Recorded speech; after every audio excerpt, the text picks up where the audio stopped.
Moi je trouve. Ça dépend du sujet de qui parle, quoi. Ça dépend du sujet, de qui parle, mais site. en général on n'a pas peur d'avoir des sujets techniques, on n'a pas peur que le traitement soit plutôt technique. Même si en général c'est pas du traitement hyper avancé pour des gens... Aujourd'hui vous avez dit grand public. Hein? Aujourd'hui c'est grand public. Ouais. C'est comment faire, c'est pourquoi, c'est comment ça marche, pourquoi, et quelle est la solution la plus simple à utiliser, et quelle est la solution la moins simple mais la plus efficace, qui est la plus marrante. Voilà. Donc aujourd'hui, donc moi je m'appelle... Oui, c'est toi. Pris la parole. Donc je m'appelle Ludovic, voilà, ça fait trop longtemps que j'ai mis mes doigts dans le logiciel. Dans le logiciel libre, ça doit faire 12 ans. Ouais. Parce que il y a 12 ans, mon OS favori, il n'y avait aucun soft, et les seuls softs qu'on trouvait, c'était des softs libres. Et mon OS favori n'était pas Linux. Aujourd'hui, je suis employé par Mozilla, je travaille à temps plein sur un programme qui s'appelle Thunderbird. Pour ceux qui ne savent pas ce que c'est un programme pour faire des mails, les lire, les recevoir. Et je ne vais pas en parler ce soir. Puisque ce soir, je vais parler de trucs qu'on peut faire avec tous les logiciels qui savent décemment faire du mail, donc les mails n'en font pas partie. Et je vais vous expliquer 2-3 trucs sur comment on peut chiffrer et signer numériquement ces emails. Et pourquoi je crois que c'est important de signer ces emails. Et c'est assez important que je signe tous les emails que j'envoie. Sauf quand j'ai 6 adresses email, 2 principales, les 2 principales, tout ce qui sort de là, c'est signé. Et j'utilise 2 méthodes que je vais vous démontrer ce soir. Je vais vous expliquer pourquoi. Donc en fait, le plan de la présentation de ce soir, c'est pourquoi il y a des trucs qui sont trouvés dans l'email et pourquoi votre identité... il y a une grande partie de votre identité sur Internet, c'est votre adresse email. Avec votre adresse email, vous faites plein de choses. Vous recevez des passwords, vous créez des comptes, vous faites tout un tas de trucs. Et c'est aussi, mais c'est quelque chose qui est pas du tout sécurisé. C'est qu'aujourd'hui, moi, si je veux envoyer un mail en me faisant passer pour Benoît, je peux le faire. Et vous avez, vous, de votre côté, aucun moyen de savoir que c'est pas Benoît qui l'a envoyé ou que c'est moi qui l'ai envoyé. Si, vous le saurez parce que ça va être écrit en français sans belge, ça va être plein de fautes d'orthographe, je vais mettre des gros mots. Le serveur, si on regarde le prix du serveur... Ça veut rien dire, ça dépend de... Ça veut rien dire ça. C'est pas un serveur hotmail avec les échantillons, c'est un indice. Ouais, c'est un indice, mais s'il utilise Benoît avec le seul.be, tu sais pas d'où ça veut venir, tu sais pas... C'est toujours un indice, mais ça veut rien dire. Si son serveur il n'est pas sécurisé, je peux passer sur son serveur et je peux envoyer un truc. Donc, on va commencer tout de suite par ça et un peu de technique. Donc on va commencer par notre joli protocole qui permet d'envoyer des emails. Ça s'appelle SMTP. C'est un protocole qui a été écrit dans les années 80. Et dans les années 80, Internet, c'était 3 universités américaines avec 2 gars qui avaient des modems qui lançaient les modems et ils s'envoyaient des emails comme ça. Et, ils s'envoyaient des fichiers, ils faisaient des petits machins, et puis comme toutes les universités n'étaient pas interconnectées, il y avait des serveurs relais, parce qu'il y avait un serveur qui connaissait les adresses des autres. Donc le mail c'était, bon voilà, j'envoie au premier relais. Premier relais regarde, il parle, ah oui tiens je connais, il envoie. C'est un peu comme le routage au niveau réseau, sauf que c'était au niveau applicatif. Et donc si ça vous dit quelque chose, il y a le protocole UCP. Si vous regardez ce que c'est, en fait le protocole UCP c'est un chemin qui décrit comment aller de la machine initiale où on envoie le mail à la machine finale où on reçoit le mail. Et en 25 ans, globalement, ça n'a pas beaucoup changé. Ce qui a changé, c'est aujourd'hui, il y a une couche SSL autour de temps en temps, et pas toujours, ça dépend du provider. Il y a plus du tout de relais ouverts, parce que les relais ouverts, c'est ce qui a permis l'apparition du spam il y a 10 ans, qui a failli tuer les échanges par email. Parce que voilà, quand on reçoit 200 mails dans la journée, et puis sur les 200 mails, il y en a 2 qui sont vraiment importants, le reste c'est que de la pub. À la fin, on se dit pourquoi est-ce que je vais ouvrir ma boîte aux lettres électronique. Donc, pour vous démontrer comment ça marche, SMTP c'est juste, si vous voulez le faire sur une machine qui a un serveur SMTP, si vous faites Internet sur le port 25, c'est un port pas ouvert, et ce qui va vous donner... voilà. voit pas bien. Donc là, vous voyez pas du tout. On voit rien. Ok, donc en fait, quand on fait le telnet, la première chose que le serveur va vous répondre, c'est oh coucou, je suis le serveur machin, version truc, et la date est. Donc ensuite, le client. Donc le client, c'est soit en ligne de commande, soit votre client de messagerie. La première chose qu'il fait, c'est il se présente, il fait hello, et il donne le nom de domaine depuis lequel il veut envoyer, mais il n'y a aucune vérification qui est faite. Ce à quoi le serveur SMTP répond hello, il n'y a toujours pas de vérification qui est faite. Ensuite, on peut commencer à envoyer un email. Donc la première commande qu'on fait, c'est mail from. Et la mail from, c'est donc mail, espace from, 2 points, et on met l'adresse email de l'expéditeur. Donc voilà, je suis sur Telnet, je suis Benoît @leseul.be. Mais je ne suis pas à Benoît @leseul.be. L'expéditeur supposé. Voilà, l'expéditeur supposé, celui que tu n'as aucun moyen de vérifier que c'est lui. Clair. Voilà. Ensuite, il me dit oh super, merci Benoît. Ensuite, je dis à qui je veux l'envoyer. Je vais l'envoyer à moi-même. Hein. Tant qu'à spammer, autant spammer la gueule. Ensuite, il me dit ah bah oui, c'est une adresse email qui est valide, c'est bon, tu peux taper le cœur de ton message. Ensuite, je vais indiquer que j'ai fini avec toutes les. Donc en fait, un email, je ne sais pas si vous êtes au courant, mais c'est deux choses. C'est une partie en tête et un partie corps. Dans la partie en tête, il y a un certain nombre de trucs techniques et les trucs importants pour vous, utilisateurs, c'est le sujet. Et le reste, c'est tout dans data. Donc, et c'est tout dans le corps. Donc en fait, data, là, j'ai dit ouais, j'ai fini avec le traitement du header et de l'enveloppe. Maintenant, je veux taper mon texte. Je tape mon texte. Qu'est-ce que j'ai dit? J'ai rien mis. Et on finit son texte en tapant un point sur la ligne et en tapant entrée. Et hop, le mail il part. En gros, c'est ça qui se passe quand votre client mail, quand vous cliquez sur envoi dans votre client mail, ce qui se passe derrière, c'est ce que je viens de vous décrire ici. Et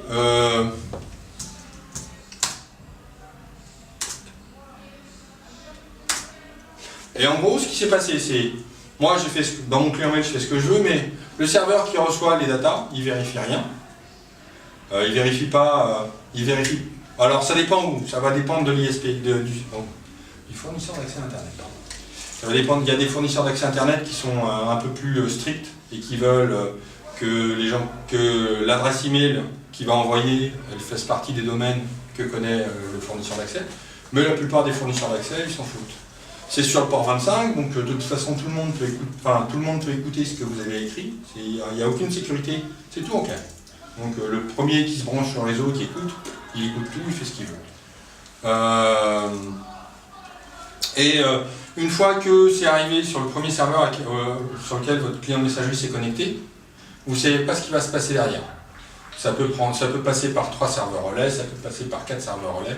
Bon, de nos jours, à cause du spam, ça va directement au serveur SMTP de l'ISP, mais rien ne vous dit que la connexion entre les deux, elle n'est pas écoutée ou rien. C'est pour ça que je vais parler un peu de chiffrement après, derrière. Donc, et il n'y a rien qui garantit l'intégrité du message que vous avez envoyé. Parce que dans le protocole, s'il y a quelqu'un qui écoute au milieu, il peut rajouter des paquets, il peut rajouter du texte. Au final, je vais recevoir un mail, j'ai envoyé un mail à Benoît en disant « Salut, ça va ?» Il va recevoir « Putain, t'es un gros con ». Et moi, j'ai dans le mail envoyé « Salut, ça va ?» Lui, il a reçu « Putain, t'es un gros con ». Parce que au milieu, il y a quelqu'un qui s'est plugué et qui a joué. Donc, le chiffrement et la signature électronique, ça permet de déjouer ça. Et ça permet aussi de, en quelque sorte, protéger votre identité numérique. Je dis en quelque sorte parce que pour que ce soit vraiment effectif en termes de protection, il faudrait qu'il y ait plus de 2% des gens qui utilisent ce genre de procédé chaque fois qu'ils envoient un mail pour que ce soit effectif.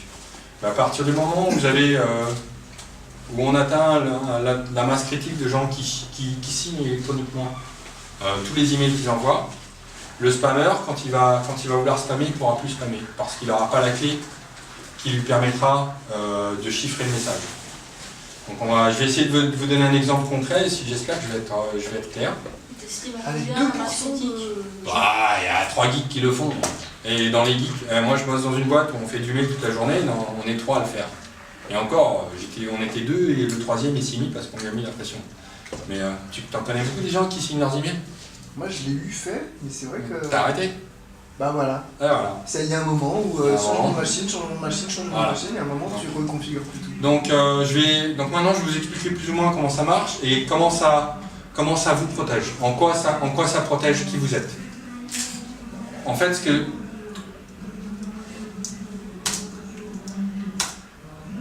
Oh merde, j'ai fait des effets tout pourris. Ah, je me suis amusé à faire une présentation, mais c'était pourri. Donc en fait, qu'est-ce qui se passe quand je vais... Donc les deux, ce que je vais expliquer là, ça marche pour le chiffrement et pour la signature. Parce qu'en fait, c'est la technique est la même. Ce qui change, c'est sur quoi on l'applique. Donc en fait, quand on tape son texte, la signature ou le chiffrement va s'appliquer que sur le corps du message. C'est-à-dire pas à qui on l'envoie, pas où on l'envoie, pas comment on l'envoie, mais c'est juste sur le texte que vous avez tapé pour envoyer dans votre email, quel que soit le texte, quelle que soit la forme du texte, que ce soit du HTML, du texte, ou qu'il y ait des pièces jointes, etc. etc. Et ce qu'on fait... Jamais sur le sujet du mail. Non. Jamais sur le sujet, jamais sur les destinataires, jamais sur ces trucs-là. Okay. Parce que ces trucs-là, enfin, ces éléments-là qui sont, donc, comme j'avais dit, un mail c'est un corps et des en-têtes. Tout ce qui est en tête, c'est pas garanti. Parce que si tu envoies une mailing list, la première chose que la mailing list fait, c'est qu'elle change les en-têtes.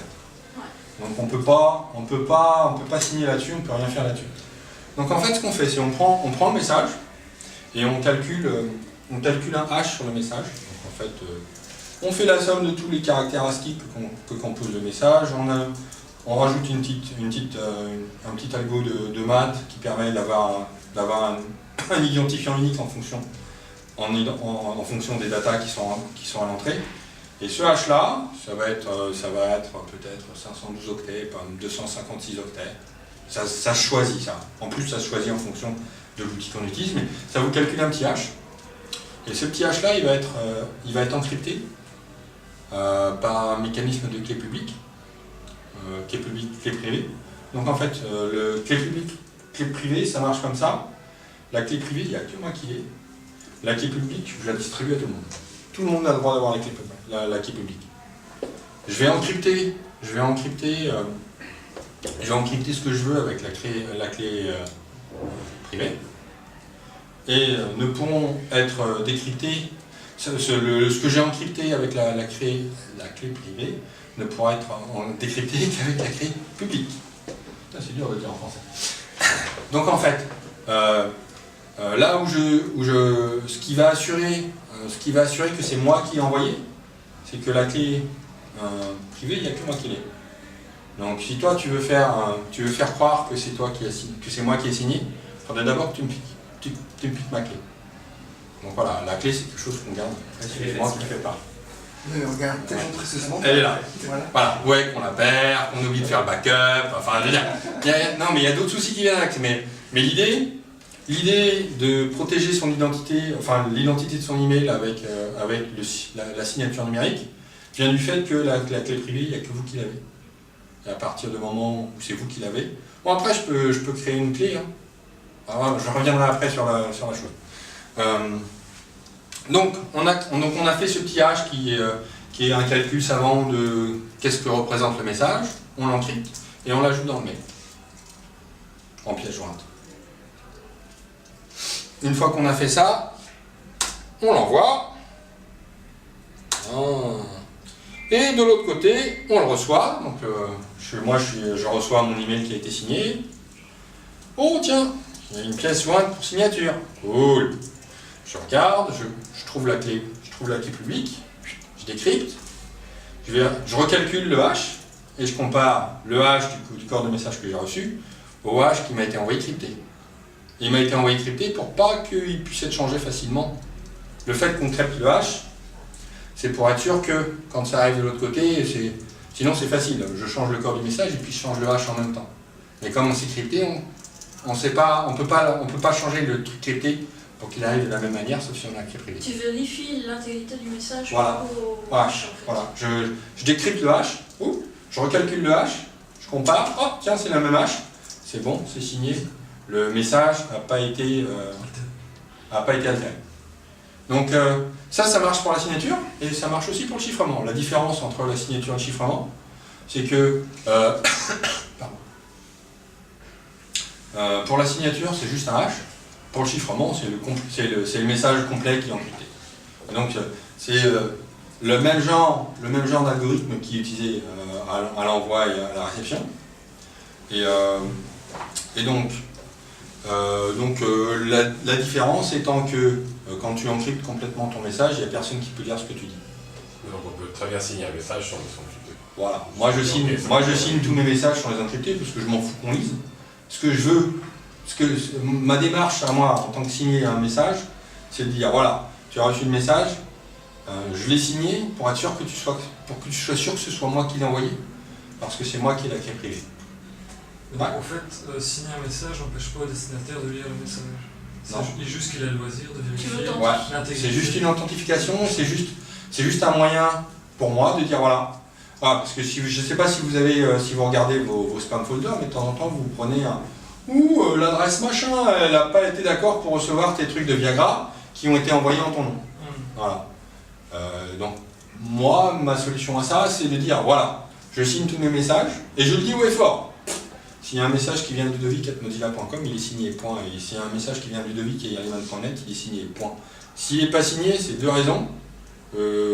J'étais pas à jour sur mon extension pour signer avec yaliman.net parce que je suis en train de tester la dernière version 30 machin et que ça marche pas et que j'étais un peu pressé. Et sinon, c'est que c'est pas moi qui l'ai envoyé. Point. Et donc, pour que ça marche vraiment, il faudrait qu'il y ait 90% de la population qui signe ces emails.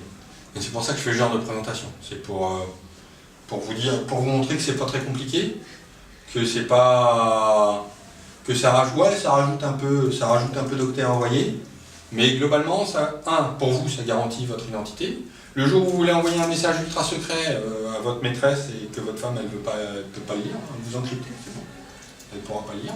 Oui, mais il est authentifié, elle est sûre que c'est toi qui l'as envoyé. Non, parce que tu l'as pas signé, tu l'as juste encrypté.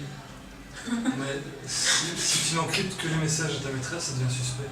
Non, mais bon, j'essaie de trouver un... J'étais inspiré, j'avais de l'inspiration, j'ai essayé de trouver un exemple. C'est pour ça que c'est important de chiffrer le plus souvent possible. C'est ça, il faut faire une grande meute de points pour que les points ne soient pas trouvables. Plus de 80 000% à... Donc en gros, ce que je viens d'expliquer, ça ressemble à ce schéma-là que vous n'allez pas pouvoir bien lire, mais c'est pas grave. On va faire tourner. Après tout, c'était bien. Non, ça c'est accessible, donc tu fais tourner, comme ça les gens ils peuvent voir à peu près le schéma. En fait, il n'y a que les messages anodins qu'il faut chiffrer. Voilà. Et alors, comme ça, Puis tu mets bombe dedans, comme ça quand c'est décrypté, les autres viennent te péter la gueule le matin. Signature numérique soit par des chiffres, non. Non. Ça chiffre que... Si on va signer un message, n'importe qui se le lit. Ouais. C'est ça qui est important. C'est ça que j'aime bien aussi dans la signature, c'est que j'envoie quelqu'un qui n'utilise rien du tout de ce que je fais comme Geekry pour signer ou encrypter. Lui, il arrive à lire.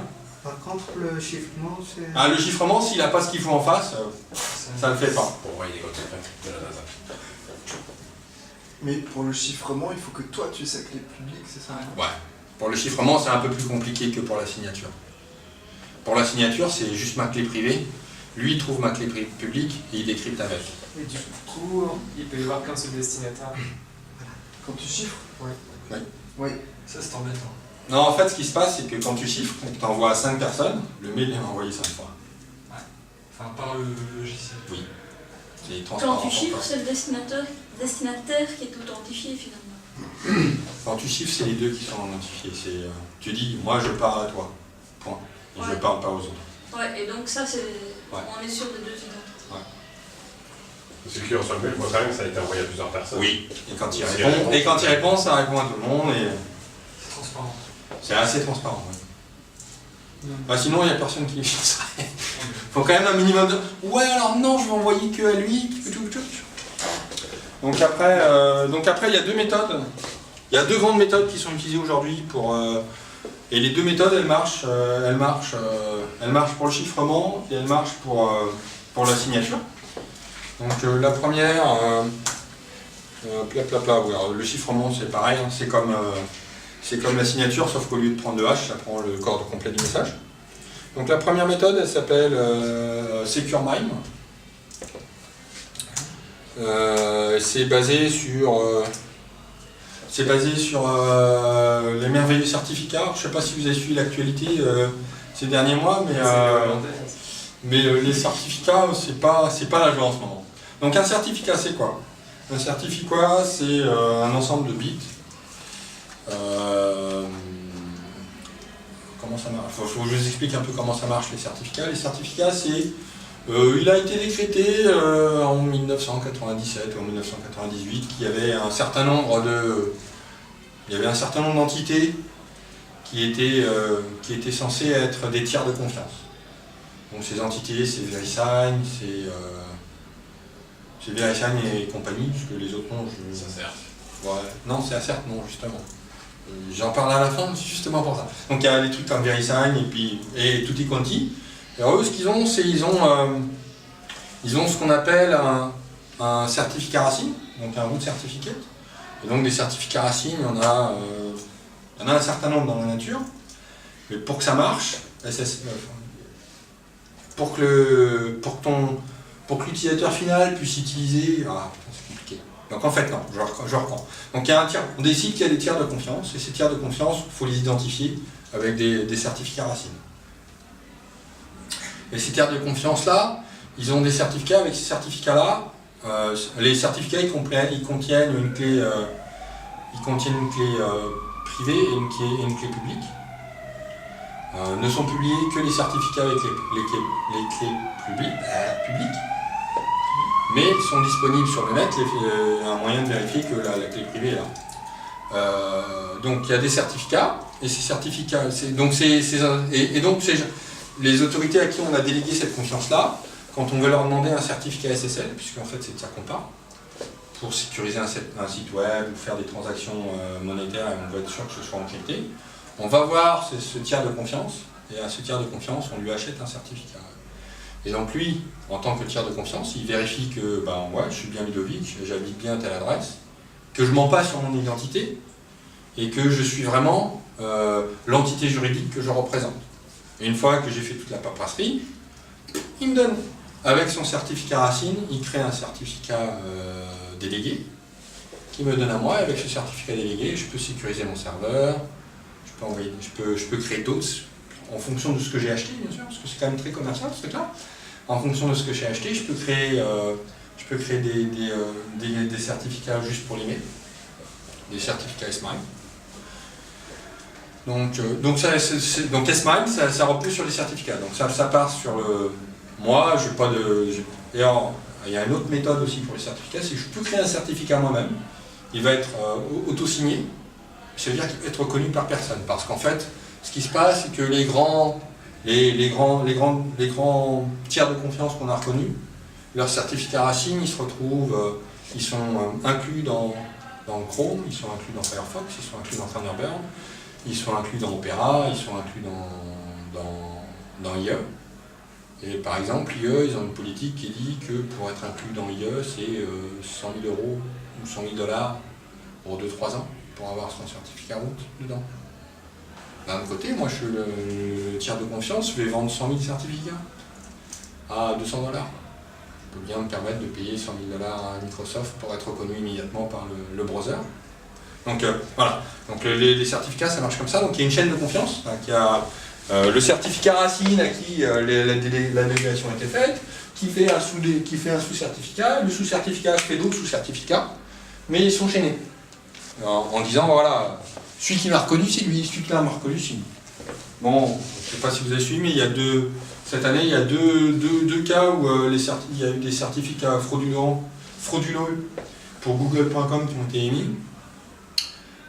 L'idée étant de faire croire aux gens qui sont derrière la maison, qui se connectent sur Gmail, et en fait ils ne sont pas connectés sur Gmail, et il n'y a pas moyen de le voir parce que le certificat est frauduleux. Donc, on reprend. Comment ça marche? Donc on obtient un certificat, donc la méthode d'obtenir un certificat c'est d'aller voir les grosses autorités. Les grosses autorités pour l'email elles le donnent gratuitement. Donc on va les voir, on s'inscrit, il faut un minimum de vérification. En gros ils vérifient que vous pouvez lire votre email et ils vont vous donner un certificat qui va être valide une année. Et dans le certificat, ce qui est inclus c'est l'email. Donc vous pourrez l'utiliser que pour une seule email. Moi, c'est pas forcément gratuit, c'est pas très adapté à une utilisation pour la maison, parce que c'est chiant, tous les ans il faut aller se demander un nouveau certificat, il faut gérer son truc, il faut s'en occuper. Puis c'est bien difficile de trouver des certificats gratuits, parce que la tante qui en faisait a arrêté. VeriSign, ils font des certificats, ils sont valides 60 jours.